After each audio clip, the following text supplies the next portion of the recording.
JLR का investor day हो चुका है और इन्वेस्टर डे में फ्यूचर ग्रोथ को लेकर काफी कुछ बताया गया है। क्या डायरेक्शन मिल रहा है, आइए जानते हैं वरुण से। वरुण बताइए। तो अनिल जी काफ़ी कुछ कहा है इसमें। आपको याद होगा टाटा मोटर्स का भी पिछले हफ्ते आया था, तो उन्होंने भी कहा था कि हमारा ईवी बिजनेस जो है वो अच्छा होगा, मार्जिन बढ़ेंगे। तो इसी टाइप की कुछ बातें जो है JLR ने भी कही है। इनका कहना है कि आगे भी जो फाइनेंशियल परफॉर्मेंस है वो मजबूत रहने वाला है और FY25 में ये company net cash flow positive और नेट डेट फ्री हो जाएगी, ये JLR का कहना है। वैसे भी पिछले बार हमने देखा था FY24 में भी जो ओवरऑल परफॉर्मेंस है वो अच्छा रहा था।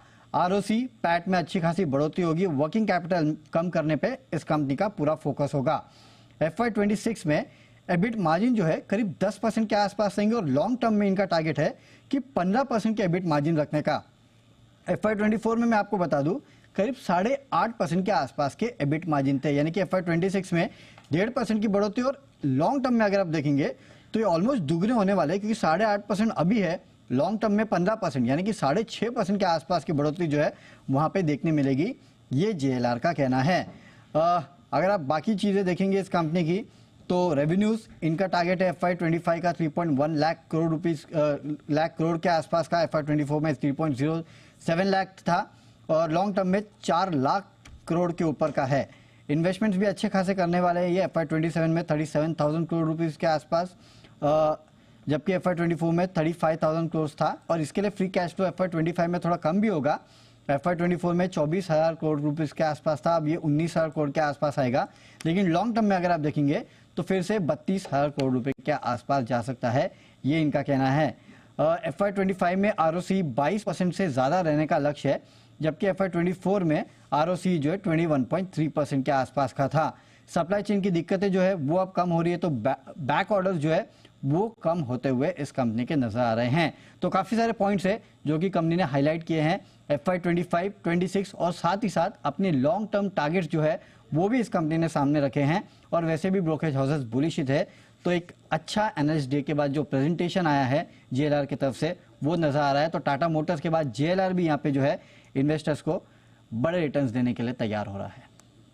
तो टाटा मोटर्स की कॉन्फ्रेंस कॉल से अच्छे आउटलुक निकल कर आया है। अब JLR के भी इन्वेस्टर मीट से आप देख रहे हैं अच्छा आउटलुक निकल कर आया है। स्टॉक वैसे आज कुछ ज्यादा खास करने के मूड में नहीं है, बट आगे का जो आउटलुक निकल कर आ रहा है वो काफी पॉजिटिव हो रहा है। एक बार जैन साहब से जरा टाटा मोटर्स पर राय भी ले लेते हैं। जैन साहब जरा एक बार नजर डालेंगे टाटा मोटर्स पर। थोड़ा 1000 के नीचे काफी समय से कंसोलिडेट कर रहा है, रिसेंटली एक पुल बैक रैली भी दिखी थी। क्या व्यू है सर टाटा मोटर्स पर आपका?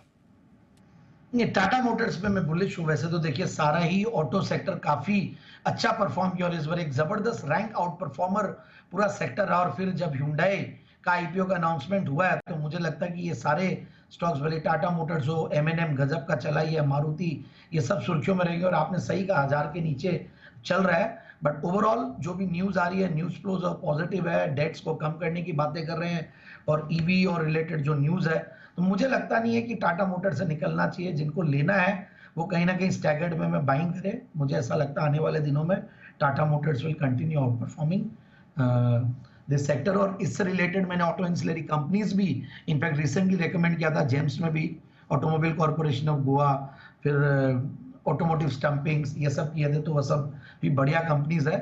तो ऑटो इंसुलरीज पे मैं ज्यादा दाव लगाता हूँ generally as compared to the main stream OEMs।